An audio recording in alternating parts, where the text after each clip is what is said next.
in his own laziness, this guy goes on the air in Texas, where Robbie Noel, that's helping me start the gold and silver business, which is going to fund this network, is not heard down here.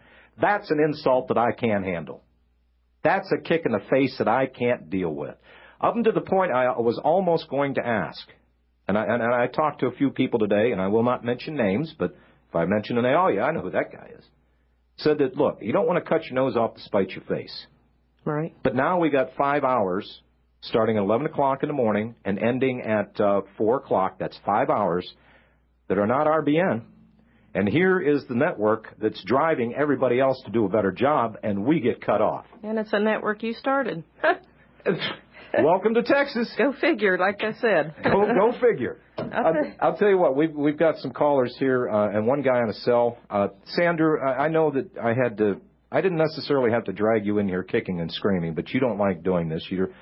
Your deal is putting not a microphone in your face, but a mouthpiece to the phone. Right. But I appreciate you coming in, and I just want you folks to know, and I started to say this, that this is not complaint, this is not to garner sympathy or anything else, folks. I will accept the heat that this position demands, and I will stand up with it. I will stand up for it. I will do what I have to do to make this network the best in the country, which I already think that it is. There are some other networks out there that have a few good shows here and there, but not the lineup that we have on this network. And we'll grow, we'll continue. And you know, how much further, here's another thought, how much further down the road would we be right now, Sandra? If we had the help and cooperation of other people. And I had seen you night after sleepless night. I mean, you used to come in here sometimes looking like Rory the raccoon. I know. And I love you very much, but I'll tell you what, some days I couldn't stand to be around you, and vice versa.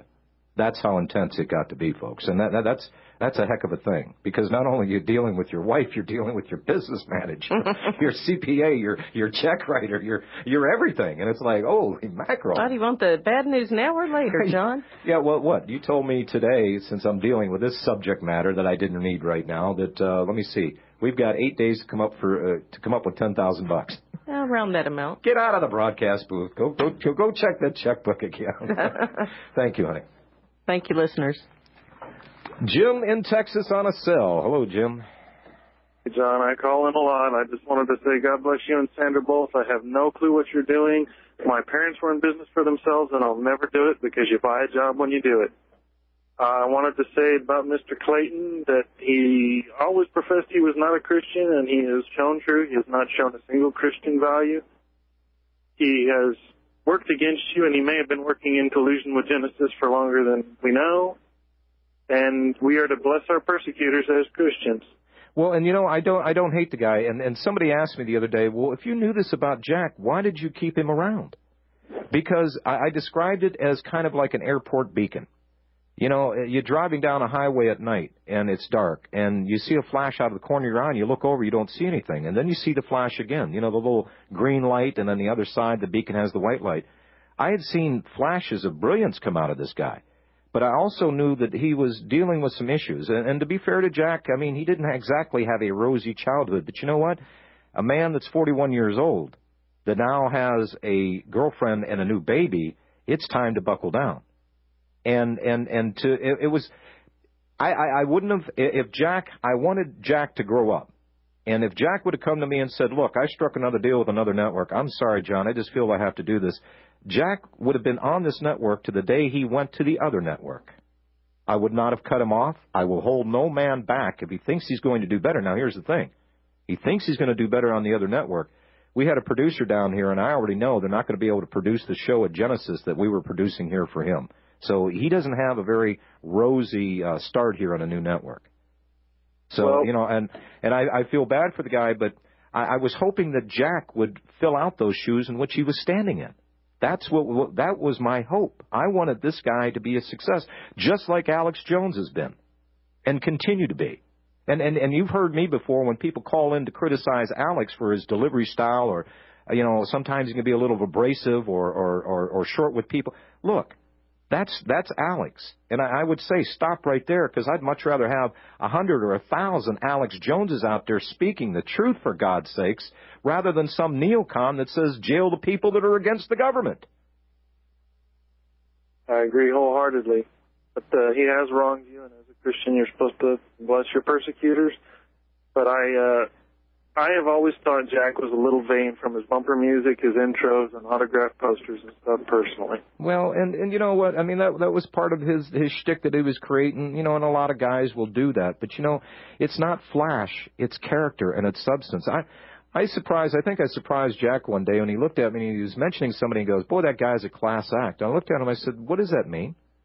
I said, if somebody has class, that class is coming out of them because they have character.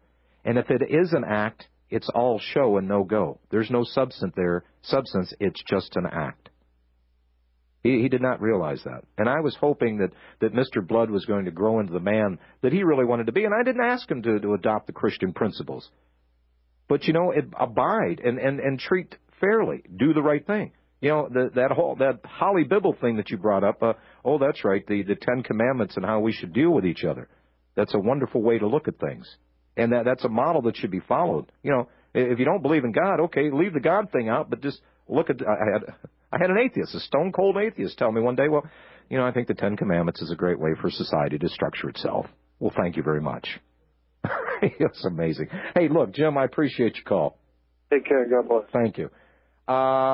Julius in Arizona. Hello, Julius. How you doing? I'm doing great. Listen, I just want to say thank you to everyone at RBN. And I've been self-employed and had a lot of employees over the years, run a few different businesses. And it is tough. I don't care who you are. I don't care whether you have one employee or 100 employees. It's a challenge. And, you know, you need to attract the right people. But you know what? Don't worry about the fact that the Texas micros are maybe shifting away from you for part of the day. You've got the whole United States and Canada, you know, that's able to pull in RBN. And you got to just look at that big picture. And I know it's upsetting what's happened to you all, but it's going to get better. Well, and you have my support, and there's going to be a couple more micros come up here in Arizona real quick. All right.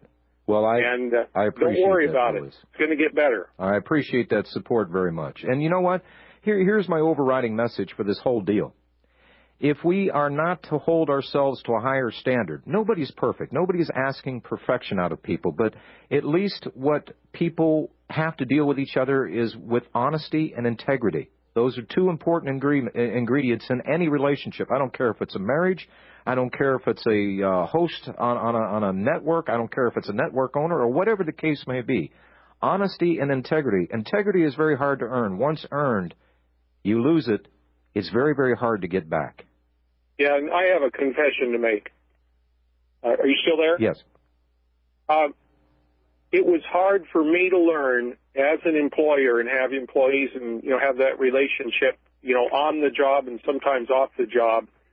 It was real hard at times to draw the line as to, well, how much do I help this guy out? And I since learned the only right way to do it is if you're on your own time and you want to help somebody out, fine. But I've learned over the years, I've bought people cars.